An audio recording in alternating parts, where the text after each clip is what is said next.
I spent $5,000 decorating my parents' house for Christmas and organizing the entire family reunion. But on Christmas Eve, my siblings told me not to come because I made the group photo less aesthetic. So I canceled the caterer and flew to Iceland alone. Thank you for being here with me today. I hope you're having a peaceful day wherever you are. If you're watching this around the holidays, especially alone, I'd love for you to share in the comments where you are and how you're spending this season. It means a lot that you're here. Now, let's begin this story together. Still, there were signs. I was always the one taking the photos, never in them. My seat was always the folding chair at the corner of the table, next to the coat rack and behind the dog's crate. They never said it aloud, but I wasn't part of the curated Christmas image they were chasing. I didn't match, but I stayed quiet. I smiled. I bought extra lights when they said the house wasn't cheerful enough. I kept thinking if I just showed up harder, louder, longer, maybe 1 year, I'd be invited into the frame. This year, I wasn't just left out of the picture. I was cut from the guest list. They never asked me to organize Christmas. That's the thing. No one ever sat down and said, "Evan, you're in charge this year." It just happened. Year after year, someone would forget something. A vendor would fall through. A last-minute guest would be added. And I'd step in because if I didn't, no one would. So this year, I took charge early. I booked the rental van in November to pick up decorations in bulk. I researched caterers for 3 days straight to find one that could accommodate my niece's gluten allergy and still serve something elegant enough for my sister's standards. I ordered a custom wreath with hand-stitched initials of every family member, including pets, because I knew, deep down, they loved the little touches, even if they never said it. I installed lights along the roofline myself. It took 2 weekends, a bruised knee, and a brief moment where I seriously considered hiring a professional. But I didn't, because Dad used to say, "If you're going to do something, do it all the way." And even though Dad hasn't said much in recent years, too tired, too quiet, I still live by that. Inside the house, I replaced every burned-out bulb in the chandelier, restitched a torn table runner, even refinished the old rocking chair where Grandma used to sit. I paid for the snow machine. I arranged for the neighborhood carolers to stop by at just the right time on Christmas Eve. I ordered the catering in 3 waves appetizers, dinner, and desserts, so it would feel like a real event. The kind they could post about, the kind that would look good on Instagram stories and still make our parents proud. I coordinated with the photographer my sister wanted, not the cheap one. The aesthetic one she kept tagging in her saved reels. She said it was too expensive, so I covered the deposit. I didn't tell anyone. And when my brother complained that his kids had outgrown their old stockings, I didn't say a word. I just ordered new ones, had them embroidered, and hung them the night before they arrived. I even bought matching pajamas for everyone, wrapped them in individual boxes with gold foil tags, and set them under the tree like some sort of festive concierge service. I didn't do any of it to be noticed. I didn't think I needed thanks. I genuinely believed I was helping create something warm, something real, something that would last longer than a blinking light string or a cranberry-smeared plate. I believed I was holding the holiday together. But as I moved through the house, one silent fix at a time, I started to notice something. I wasn't in the planning group chat. I hadn't been asked what time dinner would be, or what table settings we were using, or even whether I wanted a seat at the head table. I wasn't in the rehearsal for the family toast my brother was organizing. When I asked about it, he said, "Oh, it's mostly just for the couples and their kids." You know, yeah, I knew. I started to feel like the help. Not even that. The help gets thanked. I was invisible. I'd become the backdrop, the structure, the scaffolding they built their picture-perfect holiday on, and then cropped out of the final shot. But still, I didn't say anything, because I believed, foolishly, that doing all of this was proof I belonged. That effort meant inclusion. That love could be earned through action. It wasn't until the text came that I realized I had built the entire stage and still wasn't invited to the show. Looking back, the signs were always there, quiet, subtle, the kind of slights that don't draw blood but bruise in a way you can't quite explain. Like the way my sister never tagged me in the group planning chats, even when I was the one coordinating logistics. Or how my brother always sent updates through Mom, as if talking to me directly would somehow ruin the flow. When I asked about the gift exchange theme last year, it was vintage family, and the year before that, cozy cabin. They said they hadn't decided yet. But 2 days later, I saw my sister post photos of hand-wrapped presents with tartan paper and matching bows. I commented, casually, "Is this the theme?" She never replied. The photo stayed up. My comment didn't. At first, I told myself it was just disorganization. Everyone gets scatterbrained around the holidays. People forget things. People get stressed. But the forgetting always seemed to go one way. I was the one who got left out of dinner head counts. The one whose dietary needs never made it into the catering notes. The one who never got a +1, even though everyone else had theirs assumed, counted, and celebrated. One year, I brought someone, a man I'd been seeing, someone quiet, kind, with a beautiful singing voice and the gentlest laugh. They barely acknowledged him. My brother asked if he was my roommate. My aunt asked if he was helping me deliver the wine. He never came back. I didn't blame him. This year, when the family planned a pre-holiday brunch to finalize aesthetic touches, I found out about it through a photo my cousin posted of a cappuccino next to a snowflake-shaped scone. I recognized the cafe we'd gone there together before, and I recognized the table. I asked Mom if there was another planning session. She paused, then said, "Oh, it was just a little thing for the girls. You wouldn't have enjoyed it. All frilly stuff." I said, "Okay." I said it lightly. I hung up and stood in my kitchen for a full 5 minutes, holding the phone in my hand like it might ring again with a better version of the truth. It didn't. Still, I pushed the feeling down. I kept showing up early. I still stayed late. I wrapped the staircase in gold ribbon and pine cones. I set the dining table the way Grandma used to like it, layered linens, silver candlesticks, folded napkins shaped like stars.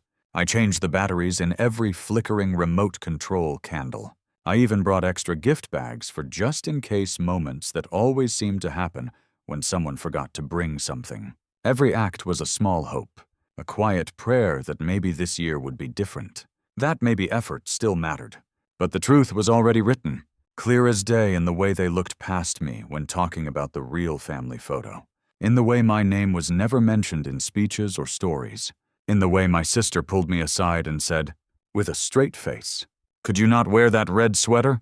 It clashes with the color palette we've chosen." The color palette. For Christmas. I nodded. I changed. I told myself it was fine. That I didn't mind. That I'd rather blend in than make things awkward. But the lie was already cracking, splintering in the silence I kept swallowing. I just hadn't let it shatter yet. It came on Christmas Eve. 4:17 to be exact. I remember because I was in the middle of folding the napkins. Not the basic fold either. I'd spent 20 minutes earlier that day watching YouTube tutorials so I could make them look like miniature trees, tucked just right into the gold-rimmed plates I'd pulled from the attic. I was adjusting the placement of the final fork when my phone buzzed on the kitchen counter. One message, from my sister. I assumed it was a last-minute request. Maybe she wanted me to pick up an extra bottle of Prosecco, or double-check the temperature on the roast. Or maybe it was a thank you, something small, something human. Instead, it said this: "Hey, we talked and we think it's better if you sit this one out. The photos won't look cohesive, and Mom agrees. Nothing personal. Hope you understand." At first, I read it twice. Then a third time, my brain refused to let it land. I thought maybe it was a joke, some kind of awkward sarcasm lost in translation. So I stared at the screen, waiting for a follow-up text. One that would say, "kidding," or meant to send that to someone else, or even just a second message with a shrugging emoji. Anything to soften the blow. But nothing came. I called her. Straight to voicemail. I called Mom. Same. I texted back. Simple and calm. "Can you clarify?" No response.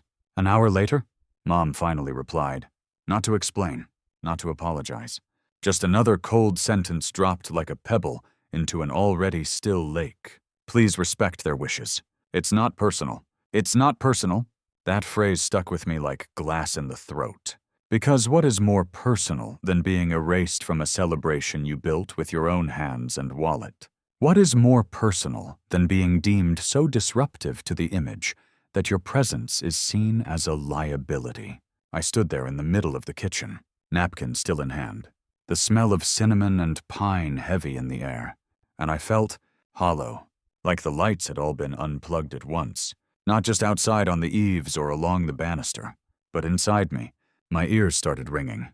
Not loud, not sharp, just enough to drown out the sound of the Christmas playlist I had queued for when guests started arriving. I remembered the last time I was told to stay out of the way. I was 10. My brother had a birthday sleepover and didn't want me hovering around. I cried in the hallway until Dad let me sit on the couch with him, passing popcorn back and forth while a Western movie played on low volume. He said, "Sometimes, kid, they don't know what they're missing." And here I was, 26 years later, still being told I didn't belong. Only this time, there was no couch, no popcorn, no low voice reminding me that I mattered. I could have fought. I could have shown up anyway, made a scene, demanded recognition, forced a smile through clenched teeth, and stayed in the background, like I always had. But I didn't. Instead, I picked up my phone and typed back 2 words. Copy that. No anger, no guilt, no begging, just quiet confirmation that, for once, I was listening to what they said, and this time, I believed them. The first call I made was to the venue. It was a quiet evening, and I could hear the hum of my refrigerator as I sat on the edge of my bed with the laptop open and my phone pressed to my ear. The woman who answered was cheerful in that customer service sort of way, until I gave her the reservation number and told her I wanted to cancel. There was a pause, a polite but confused silence. She asked if everything was all right. I said yes. She asked if we'd like to reschedule. I said no. Then she informed me that I was well within the cancellation window and that I'd receive a partial refund, though the date would be released immediately. "That's fine," I said. "Release it." Just like that. The house we had booked for the family gathering was no longer ours, or rather no longer mine. Next came the caterer. I'd chosen them carefully because they did both traditional and vegan options and had a great reputation for presentation. When I called, the owner answered directly. She remembered me, thanked me again for the generous upfront payment, and asked if we needed to add more people. "Actually," I said, "we'll be canceling." She didn't push. She just asked for the reason for her records. I told her the event was no longer happening. Not a lie. Just incomplete. A few clicks later, the order was voided, and I had another partial refund coming. Then I moved on to the photographer, the florist, the party rental company that provided the custom chargers and glassware. One by one, I undid everything I'd built, every thread of festivity they'd wrapped themselves in, every strand of illusion I'd paid for, and they had taken for granted. The florist was actually relieved. She confessed, almost laughing, that my sister had changed the floral theme 4 times in a week and had just emailed that morning asking if white roses could be swapped for peonies on Christmas Eve. "Honestly, I was about to call you myself," she said. "She's exhausting." I laughed too, not out of spite, but out of recognition. It was the first time in this whole process that I felt seen, that someone outside the family had glimpsed what I'd been carrying all this time. The pressure to make everything flawless while being treated like I didn't exist. When I finished, I didn't send an email. I didn't post on the family group chat or drop hints or leave behind some cryptic message. I simply closed the laptop, plugged in my phone, and sat in silence as the weight of 10 years finally rolled off my shoulders. I thought maybe I'd feel guilty. I didn't. I thought maybe I'd cry. I didn't. What I felt was something simpler, cleaner. Like walking out of a house that's been too loud for too long. The decorations were still up, the fridge still full of cranberry sauce and sparkling cider, but now it all looked staged, like a set after the actors had gone home. No heart, no warmth, just props. And in that moment, I realized I hadn't canceled Christmas. I'd just stopped sponsoring the illusion of it. I didn't stay home on Christmas. I couldn't. The idea of sitting on my couch while the chaos unfolded without me hearing the neighborhood laughter, the passing carolers, the chime of distant doorbells felt like a cruel echo. So I left, not out of bitterness, but out of necessity. I needed air, distance, something quiet and untouched by years of obligations and passive-aggressive jabs wrapped in tinsel. I packed light. A single carry-on, a pair of boots, my camera, and a coat thick enough for the wind I knew was waiting. I didn't tell anyone where I was going. I booked the flight just hours before it left. Iceland, the furthest I could go while still catching snow. The plane landed before sunrise. The airport was small, efficient, and beautifully cold. Outside, the air hit me like a cleanse. Sharp, real, honest in a way nothing back home had felt in years. I didn't check my phone right away. I let it rest in my pocket like a sleeping dog. Instead, I found a small cafe in Reykjavik, ordered a coffee strong enough to startle my soul, and sat by the window as the light slowly changed over rooftops dusted in frost. For the first time in a long time, I felt anonymous, not excluded, not rejected, just unseen in the best way. No one knew my family. No one cared about photos or aesthetics or curated toasts. I was just a person with a warm cup and a silent phone. And that silence, it felt like forgiveness, but silence never lasts. By mid-morning, my phone lit up. At first, one missed call, then 5, then a text. Where are you? Then more. Dozens. The notifications came like a dam breaking. 32 missed calls, 17 texts, 6 voicemails. My mother, my sister, my brother, a cousin I hadn't heard from in months, then Jordan, my sister's husband, then Aunt Linda, then, hilariously, the florist. The messages piled on top of each other, frantic and sharp.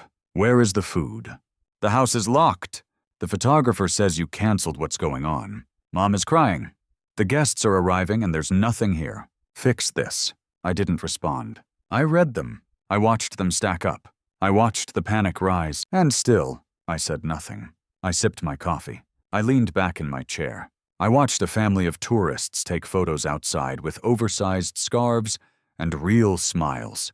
I thought about how many years I'd spent trying to build those moments artificially, how I'd tried to script happiness into existence by spending, organizing, fixing. I thought about how hard I'd worked to create a holiday that looked beautiful from the outside, even while I stood just off camera, waiting to be noticed. That afternoon, someone must have broken into the house. Not in a criminal way, probably just used the hidden key I'd stupidly told my brother about last year when he forgot his charger and needed to sneak in. But even after getting inside, they would have found nothing ready. No food, no candles, no music, no warmth. Just an empty house dressed like it expected company, but forgotten by its host. I imagined them walking from room to room, confusion twisting into panic, then into anger, then into blame. And for once, that anger wasn't mine to hold. It was theirs. All theirs. By sunset, my phone was still buzzing, but slower now. Less urgent, more pleading. My mother left a voicemail I didn't open. My sister sent one final text. This isn't funny. You ruined everything. That one made me pause. Not because I felt guilty, but because of the phrasing, I ruined everything. Not the text she sent uninviting me. Not the decision to erase me from the family photo. Not the years of silent exclusion dressed up as preference. No, I was the villain for stepping back from a performance I wasn't allowed to be part of. I ruined their show by turning off the lights, but I wasn't angry. That was the strange part. I thought I'd be shaking, full of spite and bitterness. But I wasn't. I was just still, like a storm had passed, and I was standing in the wreckage, not as the cause, but as someone who finally walked away from a house that had been crumbling long before the wind ever came. And in that stillness, I understood something I hadn't dared admit before. This wasn't the year they left me out. This was the year I stopped begging to be let in. By the evening of Christmas Day, the tone of the messages shifted. The frantic urgency had burned itself out, and what replaced it was something more calculated. Less, where are you? And more, let's talk. The first to land was from Mom, a long text, filled with what I now recognize as emotional strategy. I don't know what you were trying to prove, she wrote, but this has caused real pain. People flew in. Your sister is devastated. I'm devastated. This wasn't how things were supposed to go. She didn't ask where I was. Didn't ask if I was okay, just told me how bad it looked. How embarrassed she was. How difficult it had become to explain to the extended family why everything had fallen apart. Then came my sister's message. Shorter, sharper. You blindsided us. You didn't even try to talk it through. After everything I've done for you, this is how you repay me. I stared at that sentence for a long time after everything I've done for you. I tried to think of one thing. Just one. I scrolled back through years of texts and calls and photos in my head and found nothing. Every memory was of me stepping in, me filling gaps, me sacrificing time, money, energy quietly, consistently, invisibly. She had never planned a birthday for me, never offered to help when I was moving apartments, never asked how I was doing when Dad got sick, and I took him to appointments while she was on vacation. What exactly had she done for me? I didn't reply.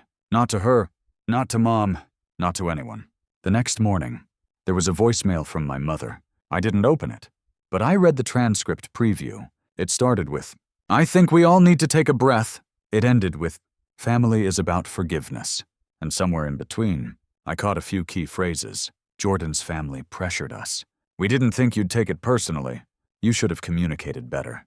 That last one nearly made me laugh out loud in the quiet lobby of my hotel in Reykjavik, where snow was falling in soft sheets outside the glass doors, and a man across the room was reading quietly to his child. "You should have communicated better." As if I had been the one dodging calls. As if I hadn't spent years over-explaining myself, softening every truth, swallowing every slight in service of their comfort. I started to draft a reply. I did. I wrote a sentence, then deleted it. Wrote another, deleted that. 2. Nothing felt worth sending, not because I didn't have words, but because I finally understood that no combination of them would change what they saw when they looked at me. I was not a person. I was a role, a function, a wallet with legs and a holiday plan in hand. And now that I'd stepped out of that role, the only way they knew how to interact with me was through blame. So I turned off the phone. Not permanently, just for the rest of the trip. I set it on the bedside table, face down, and went outside to breathe. The air was clean, so clean, it almost felt unfair that I'd spent so many years mistaking suffocation for obligation. I wasn't cold. I wasn't angry. I wasn't even sad. I was free. And not because they had let me go. Because I didn't send the email out of anger. That's important. This wasn't some dramatic mic drop or public shaming. I wasn't trying to burn bridges. I just finally realized I didn't need to keep walking across the same one, only to be pushed off it every year. I wrote it calmly, deliberately, with the same care I'd once reserved for their holiday menus and seating charts. I brewed a fresh cup of coffee, sat at my desk, opened a blank message, and started typing with a clear head and a steady hand. Subject line, "A few things you should know." I kept it simple. No drama, no venom, just facts. I began by explaining that I had covered the majority of this year's Christmas expenses. I listed the vendors by name: the caterer, the florist, the photographer, the rentals, the decor. I included actual figures not to flaunt, but to give clarity. Over $5, zero of my own money, spent in advance. With no expectations beyond being included in the holiday, I helped build. I mentioned that every booking had been made in my name, using my card. With my signature, I clarified that, legally, I had the right to cancel them, and that after receiving a text from my sister, approved by our mother telling me not to attend the gathering I had orchestrated. I exercised that right? No malice, just logic, cause and effect. You told me I wasn't welcome, so I stopped providing. I didn't spin a story. I didn't paint myself as a victim or call anyone names. I attached screenshots of the text thread, booking confirmations, refund statements. Nothing embellished, just the truth, with receipts literally. Then, in the final paragraph, I wrote this: "I'm not asking for anyone to choose sides. I'm not demanding apologies. I just want the truth to be clear before it gets rewritten in group chats and living rooms. I wish Emily and her husband peace. I wish the rest of you a warm holiday season. But I won't be returning to this version of the family anymore. The version where inclusion is conditional, where love is measured by appearances, and where silence is treated like gratitude. I'm stepping away, not out of hate, out of clarity." I reread it once. Then again. Then I hit send. No BCC games? No clever digs. No follow-up. I sent it to every family member I had an email address for. Cousins, uncles, distant relatives I barely knew. Not to make a scene, but to stop pretending. I'd been silent for too long, and that silence had made it too easy for them to invent their own narrative. One where I was temperamental, selfish, dramatic. Let them try to spin that now, with my words standing in black and white. The fallout came quickly. A few cousins replied. Quiet messages. One said, "I had no idea. I'm sorry. We missed you." Another, "If you ever want to talk, I'm here." That was incredibly brave. I didn't need their validation, but I appreciated their humanity. I didn't hear back from Emily, or my mother, or my brother. Maybe they were too angry. Maybe they were too embarrassed. Or maybe, just maybe, they finally understood that this wasn't about a ruined party. This was about 10 years of being unseen finally reaching a quiet, inevitable conclusion. And I hadn't slammed the door behind me. I'd just stopped knocking. I had let them. I spent the rest of my trip in stillness. Not the kind of stillness that comes from boredom or loneliness, but the kind that arrives when you no longer feel the need to explain yourself. I walked for hours each day through snowy streets, bundled in layers and silence. No itinerary, no checklists, no one to impress. Just me, a small camera, and the sky that never seemed to get fully dark or fully light. In the mornings, I'd find a quiet cafe and sit by the window with a book I barely opened, because watching strangers live their lives became more comforting than fiction. I saw families laughing without performing, couples arguing softly in different languages, children pressing their noses to foggy glass. No one knew my name. No one expected anything from me. I didn't have to be cheerful or composed or helpful. I didn't have to pretend I wasn't disappointed, or that the message from my family hadn't bruised something I'd carried for years. I was allowed to just exist. And strangely, that felt more like Christmas than any celebration I'd ever been part of. I didn't decorate. I didn't wrap a single gift. I didn't stand by the oven watching a timer, or answer a single doorbell. But I listened to carols echoing through narrow streets. I watched candles flicker in shop windows. I lit one myself on Christmas night, not for tradition, but for closure. I whispered a quiet goodbye to the version of me that used to try so hard, the one who thought love had to be earned, the one who waited, year after year, for someone to say, "We see you. I don't think they ever will." And that, finally, is okay. Because the truth is, some families won't change. Some dynamics are built on expectations that punish boundaries. Some people need you to stay in the role they assigned you, or else the whole script falls apart. I didn't destroy the story they'd been telling for years. I just stopped playing my part. Since then, life has felt lighter. I moved to a smaller city where no one calls me the reliable one. I stopped answering calls that begin with, "Hey, quick favor." I started taking photos just for me, not to document gatherings I was barely part of, but to capture things I wanted to remember.